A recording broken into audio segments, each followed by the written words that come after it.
So welcome everybody to this inaugural show of Better Hit the Mat. I know it doesn't say better, it says BTTR, but that's because it's Boz, Tom, Travis, and Ryan, and we just put some E's in the middle to make it work.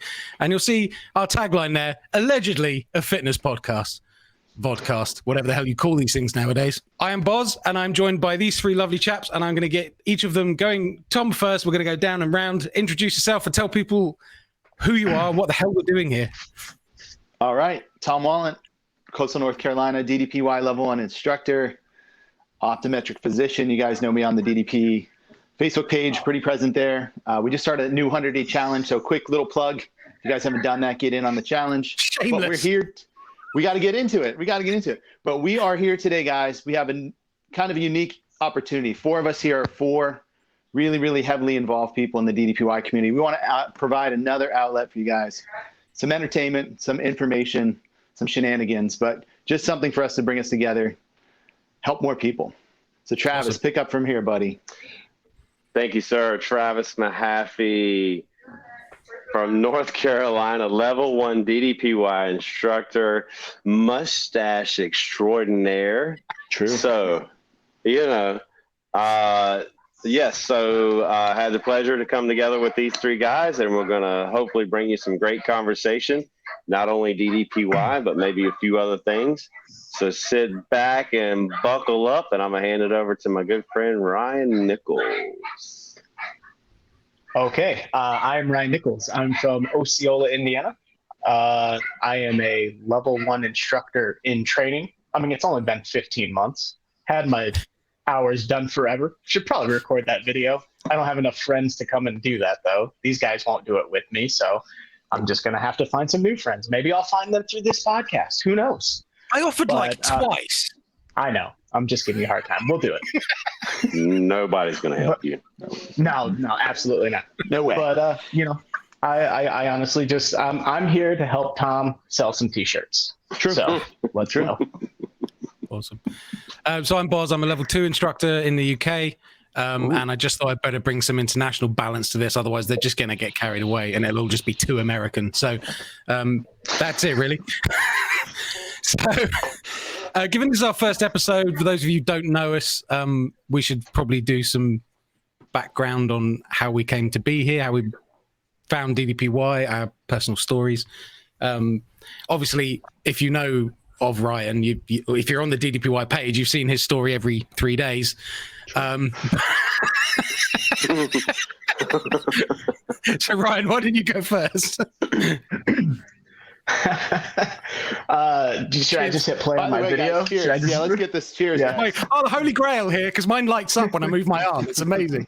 Complete fluke. Cheers. Cheers. Actually, doing shameless plugs. Sorry, I'm just going to interrupt you. This is called Bert, and it's from the Twisted Barrel Ale Company. And this brewery that's Jen. That's Jen. She runs this company. And as a thank you for the online classes we'll be running, she sent us a care package of her beers. Amazing. There's one that tastes exactly like peanut butter. How the hell do you get a beer to taste like peanut butter? It's incredible. I assume you make it with peanuts. Yeah, but it gets lost in... Anyway. Then if you make one that tastes like jelly, you just pour them together. Perfect. Yeah. Or jam. Just pour jelly in it. Oh, yeah, it's jam there. Jam. Yeah, actually, I was in a call once with Boz and all the other UK people, and I had to explain to them the difference between jelly, jam, and preserves. Turns out there's a huge difference, but not to them. Yeah. I've got a horrible joke that there might be children watching, so we'll save that for after the podcast. Well, I think we gave a warning. So no, we did. We need to do that right here. Okay, so I know there's a lot of sensitive people in the DDP yoga community, and we're not looking to upset anyone, but this is a show presented by adults for adults. If naughty words offend you, this probably isn't the show for you. Not wanting to scare you off straight away, but we're potty mouths and it's coming out. So I'm sorry. Just up front, disclaimer, not safe for work. Yes. Well done. Sweating and swearing with Better Hit the Mat. Yeah. Let's go. But okay, so my story. Let's see. In 2016, I was 364 pounds, and I honestly was ready to give up on myself and on my life because I'd figure out a way to lose 10 or 20 pounds. I'd go to the gym. I'd lift heavy because I was a big guy, so I was always strong. And then something would occur. My back would hurt, or I'd screw up my knee because I'd had 3 knee surgeries, and it would just kind of derail me, and I'd lose all that progress. And there's only so many times I probably lost 300 pounds, but it was the same 20 pounds 15 times, and everything I did just didn't work. And then I found saw a DDP yoga video on YouTube, and it was actually a Stevie Richards one that's still up there. It's on his personal channel. That's kind of funny.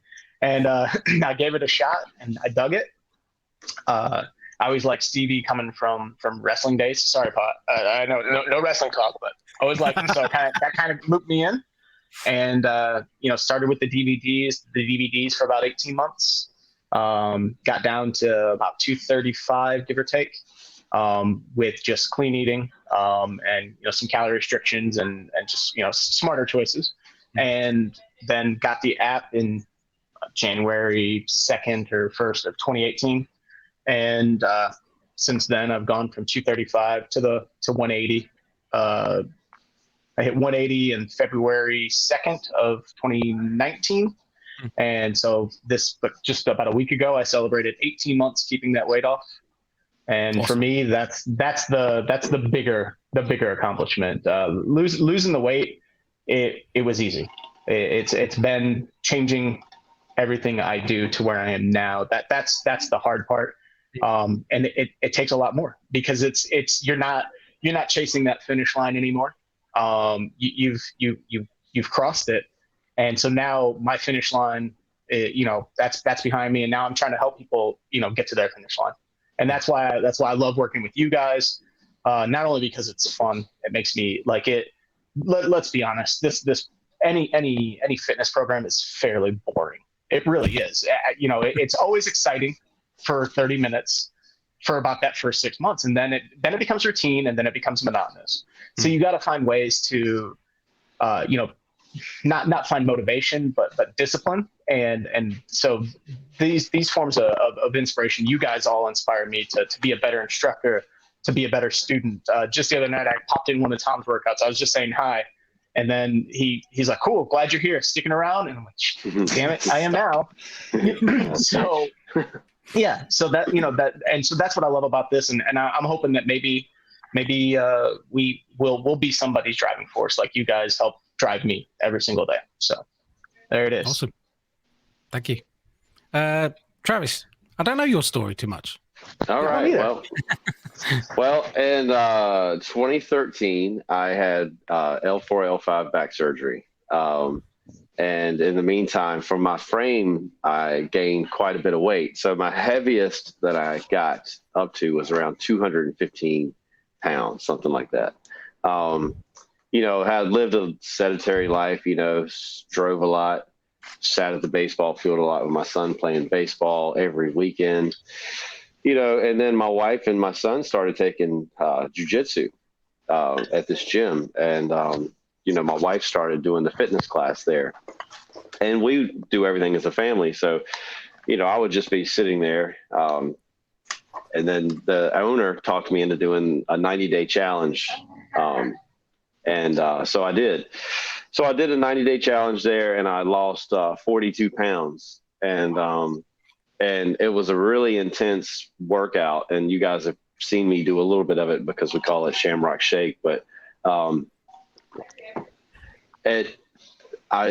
we became part of the family there at this gym. So we were there 6, maybe 7 days a week training. And it was very soon to where my wife and I became instructors at the gym. And so for about 3 years, we basically were the fitness instructors for this particular class at the gym. And we loved it, and then all of a sudden this guy's jujitsu class basically just tripled. And he needed the mat space, and he needed the time for all jiu-jitsu only. So he canceled the fitness class just on a whim. Blame Joe Rogan. Yeah. Joe Rogan is the problem. But so anyway, he canceled the class, and that was in October. So I didn't really know what to do because I'm not a gym guy. You know, I don't want to go to the gym. I don't like going to the gym. So I liked going there because we worked on a mat. We had our shoes off. I love that kind of mentality, you know, just kind of completely relaxed kind of deal. So, and not being a wrestling fan, I've never heard of Dallas Page before. And around November, I listened to, speaking of, you mentioned him, Joe Rogan. I listened to a lot of his podcasts, and I heard Dallas on his podcast, and he had mentioned he was talking about DDPY, and well, he needs a publicity. Okay. We're happy to chuck him a bone there, you know. Yeah, exactly, exactly. Because life is tough over there at Spotify. Can you find him on Google? I mean, is he a big deal? I don't know. Well, you have I to have been make podcasting sure longer than him. Sorry, you have to spell the name correctly. You have to make sure you spell the name correctly. But anyway, I was in limbo because I didn't know what I wanted to do. So I looked into this DDP yoga deal, and in December 2018, I finally pulled the trigger and got it. And I did the app. And the main reason I went ahead and pulled the trigger on the app is because he did 50% for military, and I'm prior military. So right. I was like, why not, you know? And so I went ahead and did it. And man, within 2 months of me doing the app, and I didn't even have the heart rate monitor until about 3.5, 4 months into doing it. So I was doing the app workouts, and of course this was all before COVID, so there's no instructors doing any live. It was all just on your own, figure it out, chump, right? So I immediately got hooked because I started feeling better. And within 3 to 4 months, you know, I jumped on the heart rate monitor deal, and I started going, and of course I was hooked after that. My wife says I was obsessed, but you know, you could be obsessed with worse things, I guess. But and then I went to a few workshops, and after a few workshops, I decided to pull the trigger and become a certified instructor. But right before I did that, I blew my C6, C7 herniated disc. And it was so bad to where I lost all my strength in my right arm. And this was on Father's Day of last year. I took myself to the hospital, believe it or not. And I'm the type of guy that I don't take medicine. I don't do any of that stuff. So it's bad enough I'm going to the hospital. It's pretty bad. So my arm felt like it was just burning off of my shoulder. And it was a herniated C6, C7. And I had 0 surgery fixing that. It was all, I hammered down on my DDPY, and a little bit of physical therapy, but DDPY every day was what healed that, and it got me back. It was it was a little bit embarrassing because I was actually at the workshop and I couldn't do a push-up. So here's this guy. Was that Chicago, or? That was at the Baltimore workshop. Chicago. Okay. You were at Chicago, though, right? Yeah. Chicago. I was there. It's crazy. Like we were literally in the same group and never crossed paths. And there were 115 people, but yeah, just unreal. Yeah. I think they had like 183 people at the Chicago shop. Well, but anyway, I healed that neck back. I got a little bit of tension here, but I healed that neck back, man, DDPY, and I know that's a long story, but I had never been a fan. I'd never heard of Dallas. I didn't watch wrestling. So I stumbled upon it trying to figure out what my next step and where my next step was going to be. And here I am now. We are, you know, us three working together and, you know, moving forward. What was the stumbling thing? Like, did you Google like how to fix a broke ass neck? Like what did you No, you talking about fixing my C6, C7? No. Like, I mean, like how, like why doubt? Like why DDP? Like, I guess I didn't catch that where you're just like, okay, this is the one. Like, what was it? A search? Was it somebody saying it? No, it was. I heard it was him just on Joe Rogan. Literally, just Joe Rogan. Right. Like that was the selling point. What sold it was a 3-hour talking point.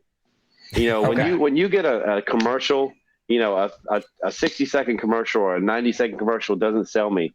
But Dallas sold that over a 3-hour talking point, and that's really what sold me, because the no jumping, the rehab, the prehab. Yeah, that's where I was. The no jumping, and actually, I remember Mick Foley. Mick Foley had lost a bunch of weight for the Royal Rumble, and he was just like, I am sweating my ass off, and I have not moved from this 2 foot by 6 foot area. Exactly. And I like that one statement is still in my head, and I'm like, all right, well, Mick Foley is like my size. Yeah. And Mick Foley has a shit ton more injuries than I will ever have. Oh yeah. And if it's working for him, then I mean, what's my excuse? Like that's kind of, so that's what I was wondering is like, what about the Joe Rogan? Because I know a lot of people have heard it from Joe Rogan, but I was always wondering like, what in your mind said, hey, that's it. You know? Yeah. Yeah. It was basically the no jumping, the minimal impact on the joints and all that stuff. You know, maybe at the time I was 40, 45, turning 46. So, you know, and here's the crazy thing about DDPY, and it took me learning DDPY,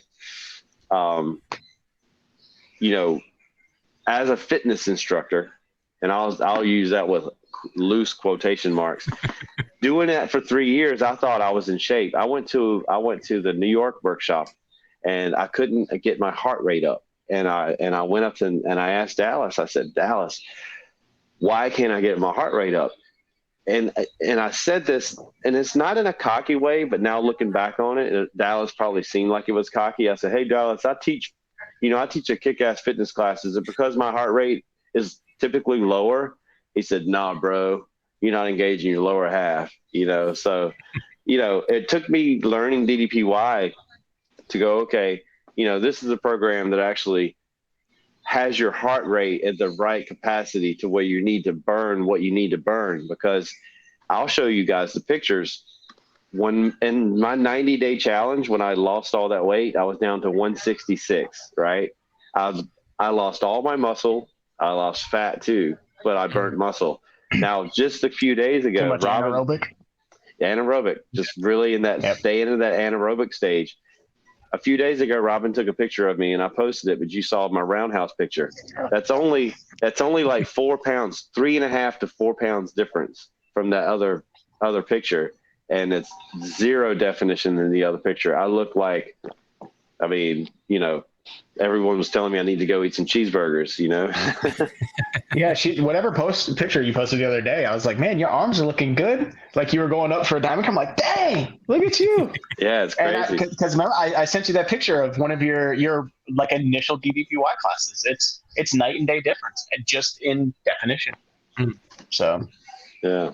And I've been that was pretty long person too. Like when I saw you when you first came in my class to what you look like then to now, like in person, you're typically different, like completely different person.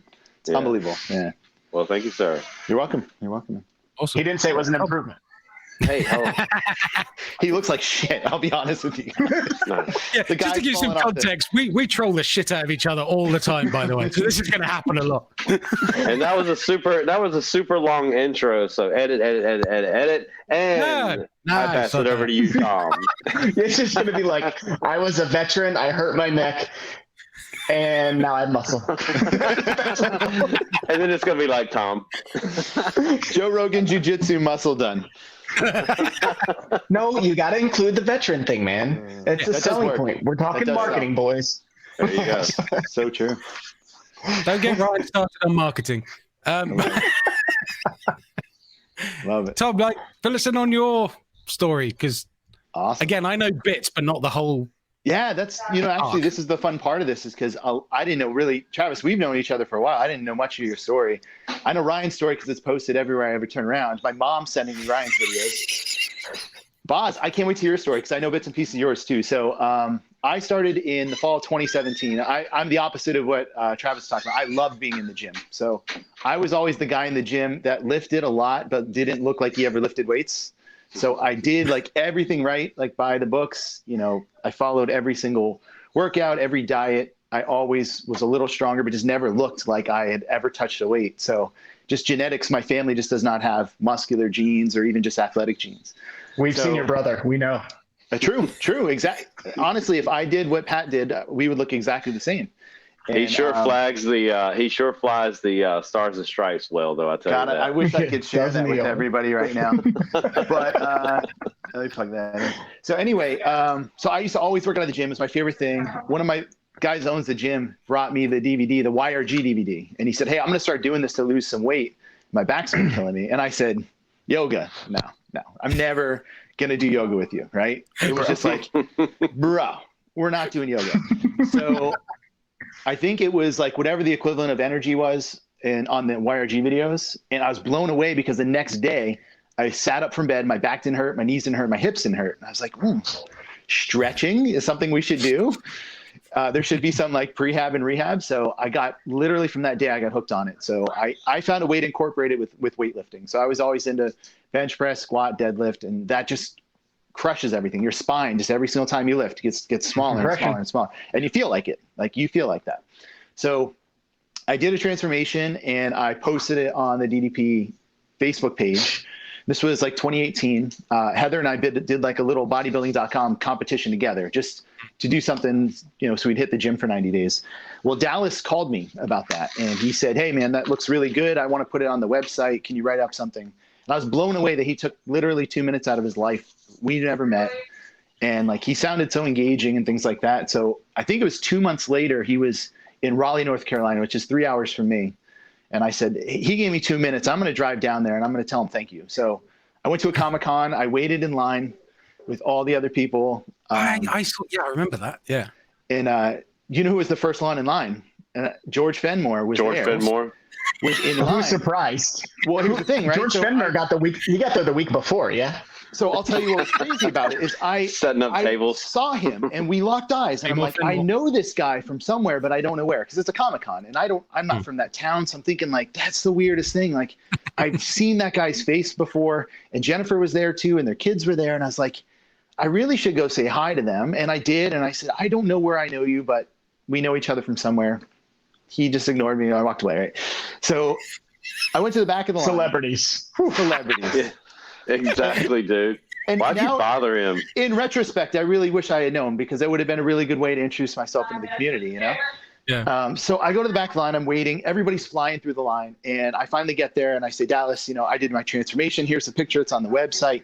He talked to me for like 40 minutes. Like everybody else was jamming through. He was just signing autographs, getting people through. He introduced me to like all the people in line, told me like what I did. Like the fact that he made such a concerted effort. I was so worried about meeting him because you just never know when you meet people. Sometimes you never meet your idols, right? Exactly, right? So I was blown away. So you never meet your heroes. It was just that was the turning point. So that day I signed up to be an instructor. He talked me in on that 100%. He's good at that. He's good at that. And I knew how good I felt after that moment. I knew what I could add to the community. So I went through, signed up for that. And then there was the 2019 Positively Unstoppable Challenge. Week 13 of the DDPY Positively Unstoppable Challenge, and I am unstoppable.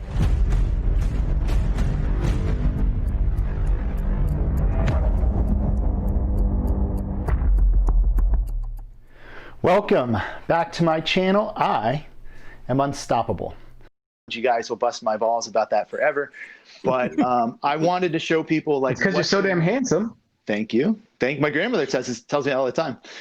She's the best. By the way, my grandmother thinks Travis is DDP. No lie, 100%. We should damn, I should have came to town and let her meet me. She's like, is that Travis guy gonna call me? Amazing. We should set it up. But no, hell with that. DDP wants to really talk to her. They live pretty close, yeah. They're not too far. But 2019 was the year I wanted to take it to the next level. I wanted to show everybody that could possibly see that picture, the end picture, what can be done with DDPY. So I just blasted that competition out of the water. Didn't win, in case you guys didn't hear. I don't know if they ever announced the winner. They might have. I don't know.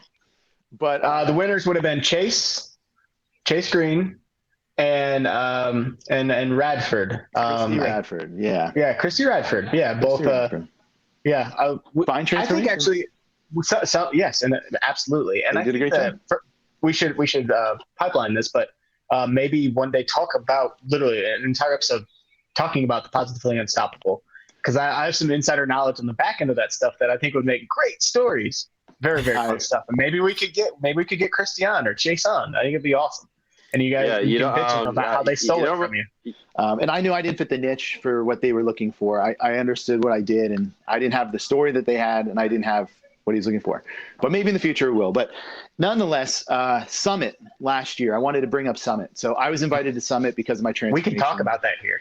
I was in that room, Ryan. We never met. I know we passed, and I think you were actually three. You were 3 people behind me in the photo line, I believe. Oh, really? Okay. I know that we met each other, but I'm going to tell you guys, the first nice person I met at Summit was Boz. So Boz, I want to say thank you, because I was really uncomfortable being there. I was. So I walked in, and it was like high school. You know, it was like all these little cliques of people. Yep. I was trying to say hi to people. I was being ignored. The first person that I saw, there's a big man over there. I'm a big man. I said, Boz, I know you.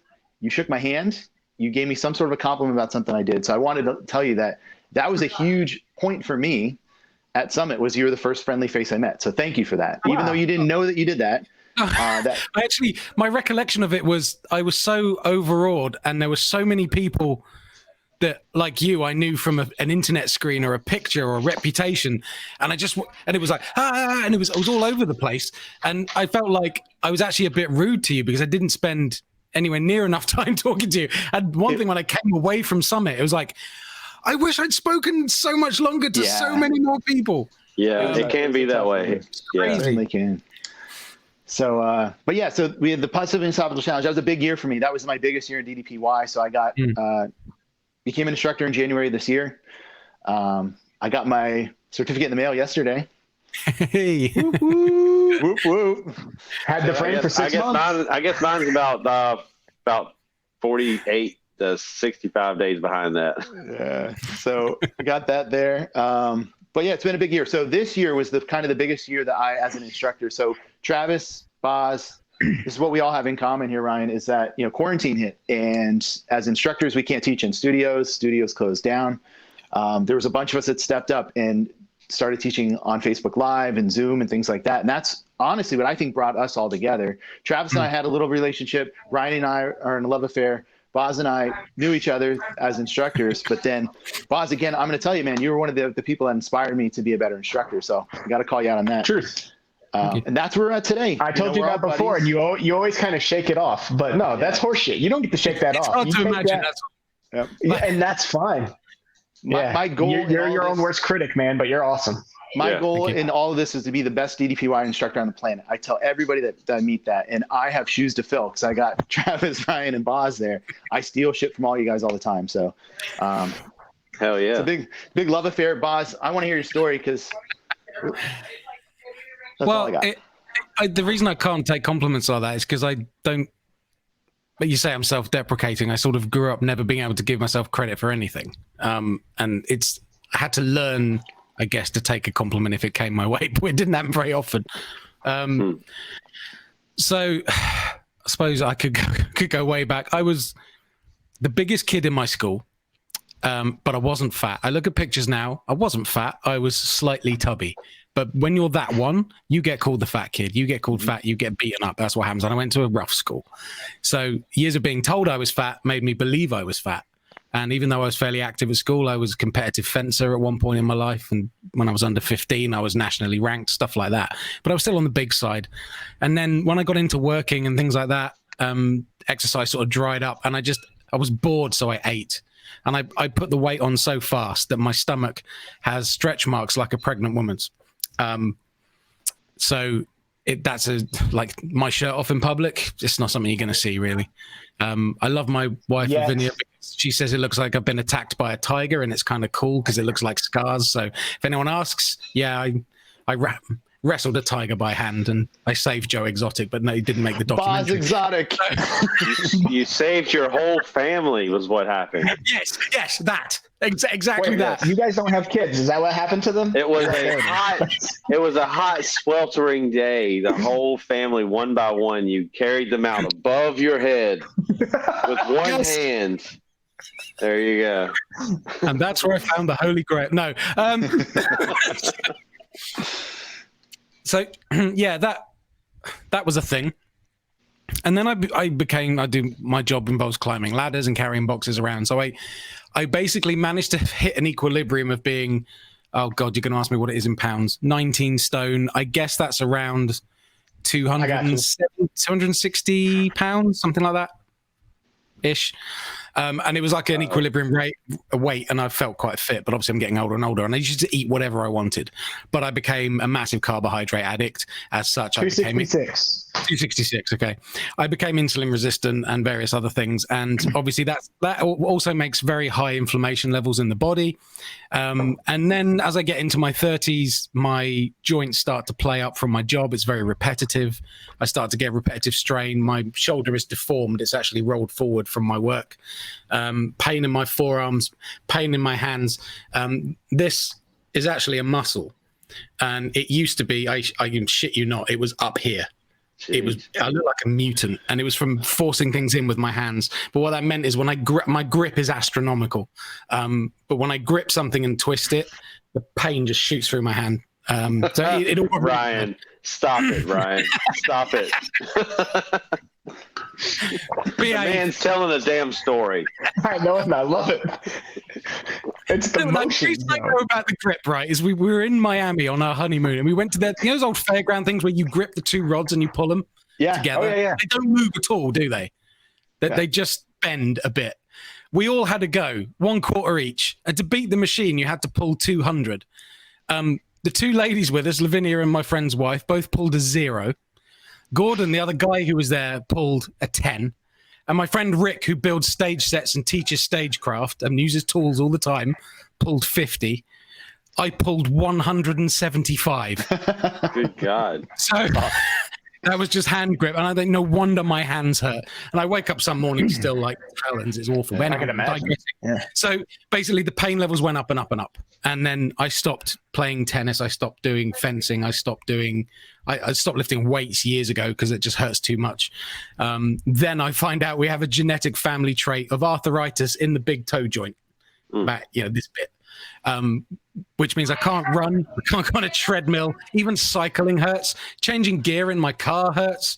I just stopped everything. And then I moved down here to take an office job because of the pain in my shoulders. And I started sitting behind a desk 3 days a week instead of running up and down ladders, still eating like crap. I got up to 280, 285 pounds. And I'm at the point where I can't get off the floor without going, can't tie my shoelaces, that kind of stuff. It's starting to really impact my health. So going back a few years into that, I mentioned I've been podcasting a while. A fellow podcaster friends of mine who are still going, they're in New Jersey, they're called the Masters of None. They were pretty well connected from their old radio days. They were at a Comic-Con and they're talking about a film called Pizza Man, starring Diamond Dallas Page and the kid from Malcolm in the Middle, whose name I can't remember. So they have both of them on the show. So Dallas comes on to talk about being the bad guy in Pizza Man, and all he can talk about is this yoga thing. He's off mic, he's on the floor, he's got his leg over his head, he's going, yeah, now I can do this. And like my mates are like kind of like us, they're just piss takers. And they were actually a little irreverent and mocking him a little bit. It's kind of hard to listen to now, but the message came across and I thought, that sounds really interesting. I'm going to look that up. But me being the biggest procrastinating motherfucker you'll ever meet, I did nothing about it for like a year and a half, 2 years. I think it was even longer. I found out that was 2008 or something. Wow. It was YRG days anyway, way back. Mm-hmm. And I sat on it. And then the Arthur Boorman video made its way across. And by that time, the arthritis had kicked off and I'd put the weight on. And I was in tears by the end of that video because I'm like, he did that. You've got some slight pain issues and you've given up on everything. What is your excuse? So we ordered the DVDs. And actually that time in Miami when we went over, I saved on the shipping. I picked it up in person and brought it back with me. And me being me, I sat on it for 3 months. I did nothing. Then some friends were getting married. We wanted to fit in suits and dresses and look nice. So we both started doing it and lost, 20, 30 pounds. Looked great for the wedding and then started eating crap again. Put more weight on than I'd lost originally. And that's when I peaked at like 285. And then I heard Dallas was coming to London to do a workshop. And I'm like, I'm going to be there and I'm not going to embarrass myself. So I think 3 weeks before he came, I booked the ticket then and there. That was my statement. I'm doing this. And I started working out. Anyway, I'm in London. I'm in the same hall as Will Garland, Narin, who else was there? Jamie Curd. Hayden? No, Hayden was, he must have been. No, he wasn't. No, I don't think Hayden was there. But like most of the now UK instructors who've certified in the last couple of years, most of us were in that room that day, and none of us knew each other. It's crazy to think. I'm there in a plank, a 20-second alligator plank. I'm sweating and I'm shaking and I'm just about able to hold it. And I've seen him do it on the video 100 times, but I look up at the stage and this then 61, 62-year-old man is upside down in a perfect inversion, just holding it. And I'm like, I call it the Brian Nichols. Yeah. Yes. But to see that in person, I guess it had more of an impact. And then there's this little Q&A bit, and he asked some questions, and I'm like, okay, I'm going to do my best podcaster voice. This is a massive sports hall, really huge. I'm standing right at the back, no microphone. So I put my big booming voice on, and I go, okay, I've obviously got my own fitness goals, tap my big belly. And I said, should I get rid of all this before I consider being an instructor? He goes, what? Sorry, I didn't hear you. I'm like, shit. My heart rate's 150 at this point. So he goes, tell you what, I'm coming to you. So he walks through all the crowds, and I swear, as Dallas gets, because he's been up on the stage the whole time, and I'm used to him on my TV, so he's a certain size. He gets 2 meters from me. That's just over 6 foot for the American. And he grows 3 feet. And he looms, and all of a sudden he's there. And he's staring down into my soul with these piercing blue eyes. And I just stuck my hand out. I went, pleased to meet you. I made him shake my hand just to diffuse the tension. Then I stammered through the question. He walked back to the stage. Okay, I'm going to answer that. And I don't remember what he said. Because the nerves and the whole of the situation. And then I'd gone on my own. Lavinia was like, I'm not going because I'm not interested. I went on my motorbike and I was like, I'm going to pack everything up and go. And then everybody was queued up to talk to him. And then the queue went all the way around the room. It looked like everyone in the workshop wanted to see Dallas. I'm like, I texted Lavinia, I said, look at this. I stupidly went and got changed and I'll be at the back of the queue. That's going to take 2 hours. They're going to leave before I get there. I'm just going to go. She went, get in that queue. You'll regret it the rest of your life. If I hadn't got in that queue, I would not be an instructor today. There's no way. So I queued for an hour and a half. While I'm in the queue, I'm talking to this lovely girl called Emma, who's the first female instructor in the UK, ended up being my mentor through the system. And she chatted to me all the way up. But it wasn't a sales pitch. It was just sharing information. And Dallas stayed until he'd seen every single person in that room. He was there over 2 hours. They videoed everything. He wanted to hear everyone's story. And I got up there and I said, look, I just want to say thank you. Like the little bit of the system I have done, my pain levels are down a good 50%. It's incredible. I'm going to stick with it. And he went, really think about that certification, man. He remembered the question I'd asked, even if I didn't remember his answer to it. Oh, yeah. And I was like, oh. And I said, well, I guess I just never thought I'd be good enough. But if you think I could be, then he said, what? What did you say? And I was like, shit. And he went, man, fuck that.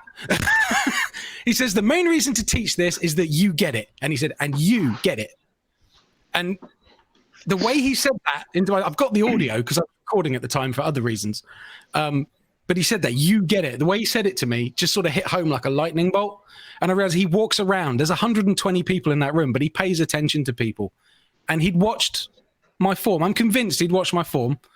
And that was an endorsement of, yes, go for this because I think you'll be all right. Yeah. And I walked out of there and I signed up for certification. I'm like, I am going to teach this.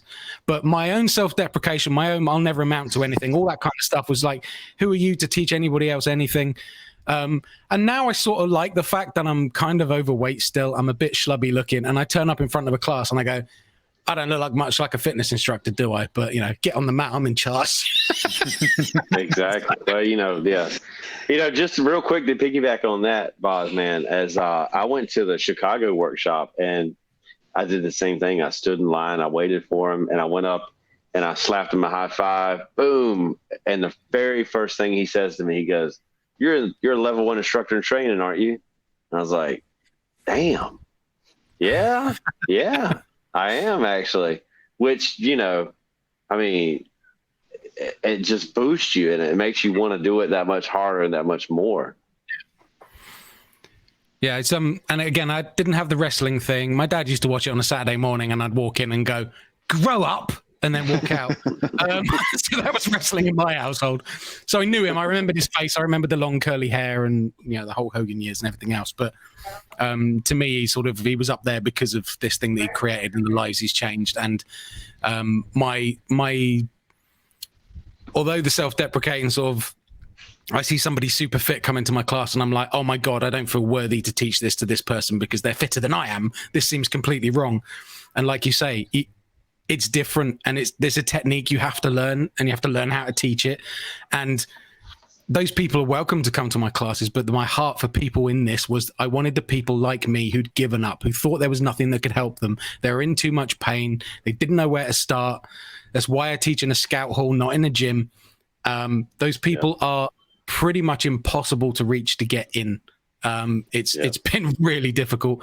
Shifting everything to online has allowed me to reach out to people I know who are in that situation and say to them, okay, online classes. And I targeted everyone in the UK at first. People thought I was being a bit aloof with not putting my name in other groups and not promoting our classes in your groups or any of that stuff. I was doing that on purpose because I wanted to target the UK sort of at first and the people I knew. And then it just sort of grew by osmosis, and now we've got people coming in from everywhere, and it's great, and I love it, and I love the cross-pollination. But to be able to help friends who've always said, I live too far away from you, I can't come to your classes, have been able to come to classes, and obviously Lavinia has been just incredible because my work. She's been crushing it, man. She just, speaking of cross-pollination, man, I want to say thank you to Boz. And thank you, Ryan, and fuck you, Tom, for not coming and stepping up the mat. No, I'm just kidding. No, really, thank you guys for. He always looks so hurt and wounded. You're like, it hurts my feelings. No, thank you, seriously, thank you for stepping up. And I would ask you, Tom. You know, we talk about it privately, but Tom and I run the same classes, so it's kind of hard for him to go, hey, you want to fucking not run your class, and you want to run my class for me? Yeah, but no, man, that's I so saw awesome. you cancel the wakey stretchy, and I was gonna say, hey, I'll fill in for you, and I was just gonna stream Tom's in your Oh, that's funny. No, I didn't cancel any wakey stretchies. I'm hitting those some bitches every morning. I saw. Sir. Yes, sir. No, but that's awesome. And the cross pollination, I love it. I love how we all, you know, connect, and there's really no, you know, there's no. Nobody's raw. There's no feelings hurt. Nobody's pissing on their territory. Yeah, That's I mean, Tom and I talked about this the other night. Yeah. Exactly. Tom and I talked about this the other night. There's students of mine that show up in his class, and there's students of his that show up in mine, and they apologize to us, but they don't know. They don't hear us talking in our classes going, hey, go to my friend's Tom's class. You know, go check him out, you know. So I do. If I find one of my people in your classes in the chat room, I just yell "splat" and then leave. Yeah, I'm gonna say he yells it. He doesn't type it. I love the idea. I got to finally see you guys teach a class because Boz, there is a 0% chance I'd ever see you teach, except for Summit, right? And Travis, you know, we're close to each other, and you've been in my class, and I've been in yours and stuff. Ryan, I've never would have been able to see you teach. So that's one of the coolest things about this. We've had open access now to 20 or 30 instructors that have been doing online stuff that we can kind of see their flows, and we can see, you know, everybody's a little different. We all differentiate each other a little differently, and I think that's what makes it so cool. Is we all have different stories. That's exactly what makes it great. Yeah, we all have different stories. People are going to connect with other people for other reasons. And we're teaching the same thing, just in a little bit of a different manner, where somebody can really, really latch on and say, Boz's classes mean so much to me. I've had people come out of the woodwork and say, it's not about the exercise, it's about the connection we're making with people. We're selling our personalities. We're selling our personalities, you know, and I've had more people say, your class, you know, I've never heard that, oh, you teach such a good class. It's just, oh, you connect with us so well. And that's like the coolest thing. As instructors, we connect with each other. I haven't seen any competition between all of us, which is great. There's no need to, you know, it's a big market we've got. Yeah. And I just love that we're spreading the same message. It's pretty amazing, you know.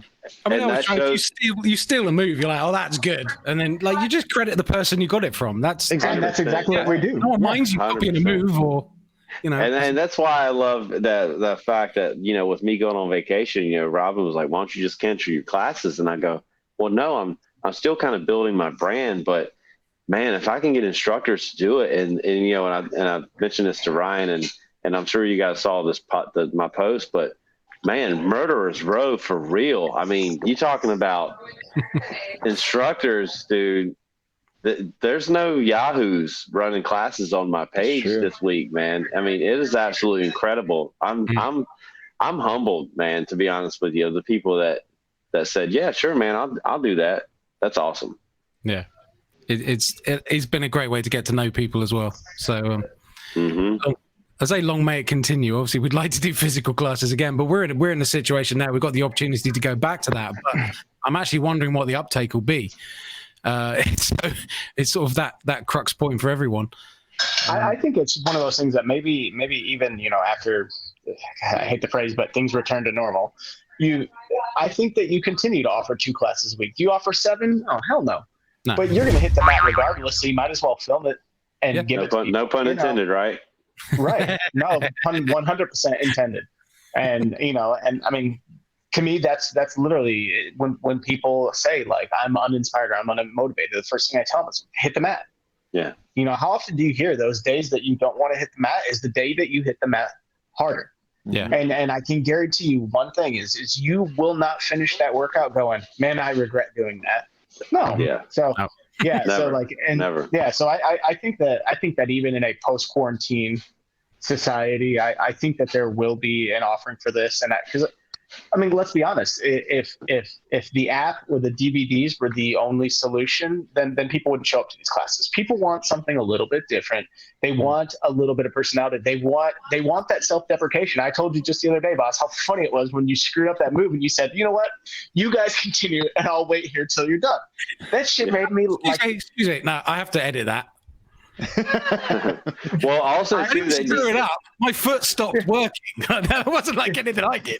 No, it's you were in your signature. You were in the Frankenstein, and you dropped it once, and you went back up, and then you dropped it again. And you said, "You guys go on." And like if you watch my time lapse of it, I was cracking up, dude. Like it was so funny. Like I damn near fell off of balance laughing at you. And part of it is I know you, and I get it.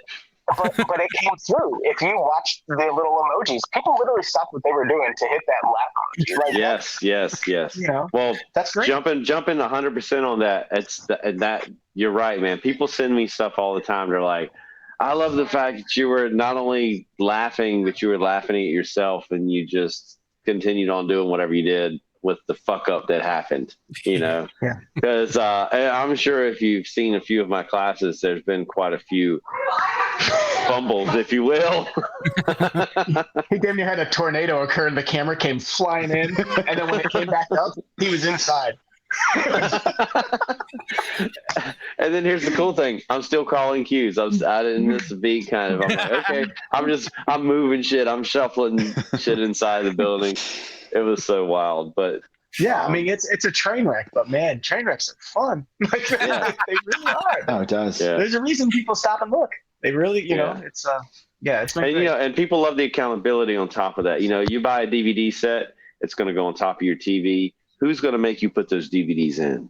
Yeah. But if you get involved, and to also comment back on this whole COVID live thing, you know, for us, I don't know what, like I've said it once before, but I don't know what goes on in the horseback community. I don't know what goes on in the book club community. I don't know what goes on in the toenail cutting community, whatever community that's out there. I will tell you all about the toenail cutting community. Just Tom is a moderator over at Toenail Cutters Anonymous. So, but you know, I he's do got a 100-day challenge going right now. There is. We're 30 days in. Yeah, most groups have a curator. They have a cuticulator.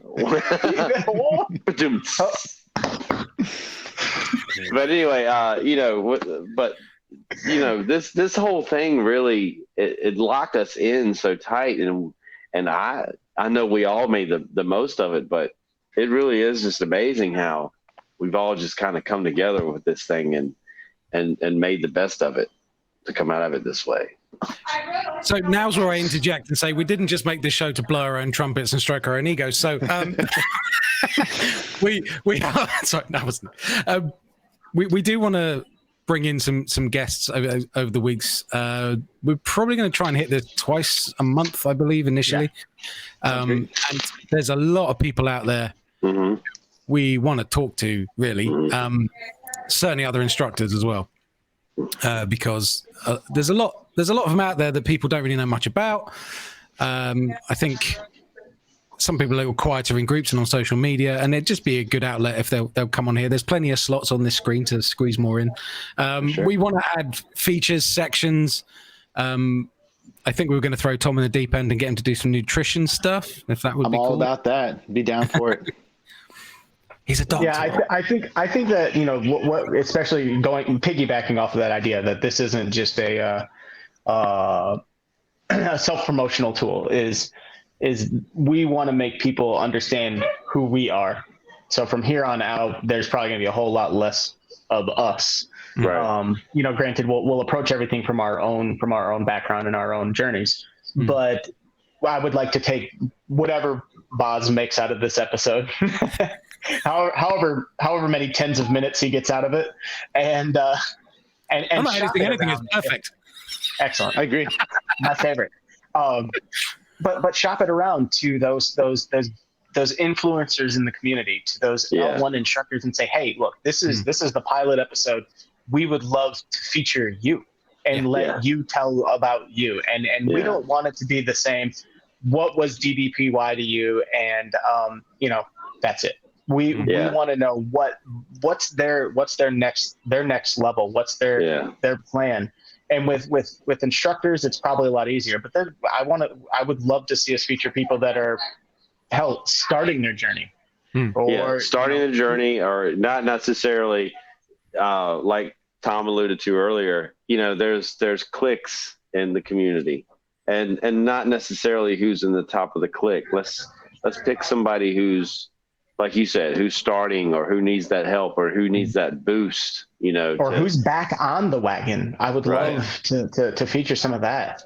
Yeah. I think that's one of the things we all do best within the community is I think that, you know, I've seen each and every one of you guys reach out to people. I've seen questions in the DDPY Facebook page and someone say, hey, you know, I'm struggling with this. I've seen all of you guys come out and say, well, this is something that I can help you with. I mean, I think that's one of the things we have an opportunity to do is, you know, we reach out to everybody.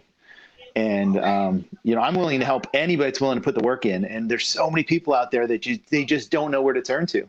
They just need someone to tell you can do it. And that's what Dallas does so fucking well is he can just look somebody in the eye and say, you can do this, and it'll change their life. You know, we have a small opportunity to touch people's lives like that. It's pretty outstanding. And maybe with that said, we have a segment to where, you know, we even throw in questions, you know, where someone comes in and it's a question about a position or a question about the workout or whatever, you know, and that can be, you know, something as well, because like you said, Tom, I mean, people are always going, I couldn't do this, or I couldn't do that, or blah, blah, blah, you know, that's their opportunity. Yeah. And consistency is one of the hard things, and not very easy to get someone on who's nailed the consistency, hit all their goals, or all the goals to this point, and are a shining example. Great. We want to talk to those people, but you know, we do see that there's opportunity to talk to someone who's had bits of success but hasn't nailed that full consistency yet, and they can just come on and pick brains or whatever. And it's not like we're not a splinter faction. We're not trying to become something. This is very much like I see it as a supporting role to what DDPY as a company does. Yeah. But they, you know, they have so many resources, and they've allowed us to learn their thing and train and become certified. So we do have a platform to speak from. And then, you know, if I give some advice and it's completely fucking wrong, you can all shoot me down in flames publicly on a podcast. Brilliant. And I learned too. So, you know, we put a disclaimer out there. We are not, however you want to put it, you know, we're not, this is not the gospel. Definitely. So is there anything else we want to hit before we slip? Well, I can say that you can reach out to us at hit the mat podcast at gmail.com. Do you want to say it again without fucking it up? Yeah, I'll try. You're a dick. Hit the mutt.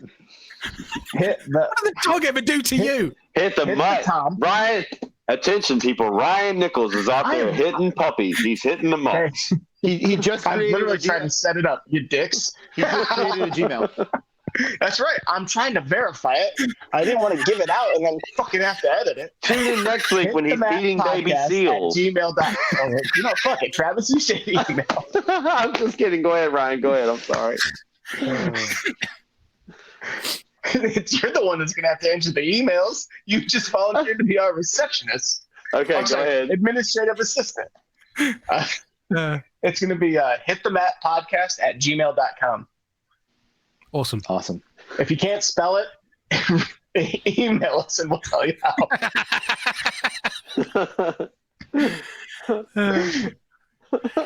Oh, man. Yeah, so it will get more polished from here. No, it won't. No, it won't. And that's what makes it great. But yeah, we want to bring some fun stuff, some like completely not sensible anything bits as well. So yeah, the sky's the limit with this. So get in touch. Tell us if you've enjoyed this. If you like it, share it. We'll be putting it out as a video, probably a YouTube video link, and also as a podcast on the iTunes feeds and Stitcher and whatever podcatcher device you'll be using. Yeah, so just share it around and let us know what you thought. I mean, it seems like we're ready to say now go hit the mat. I mean, come on, guys. Oh, yeah. It's right there. Yeah. That's like the easiest closer. So That is have a drink and go hit the mat. Hit the mat. Boys, Thank you, here's guys. Matt. Bye. Fun times.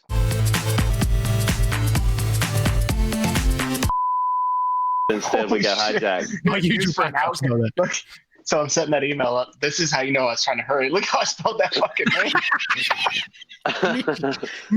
Nikix.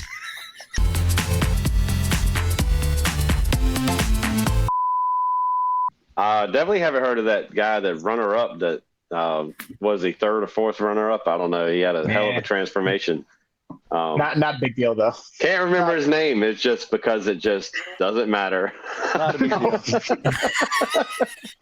He should put it on a t-shirt or something so people would remember. Oh God, does his name say runner up now? Holy shit.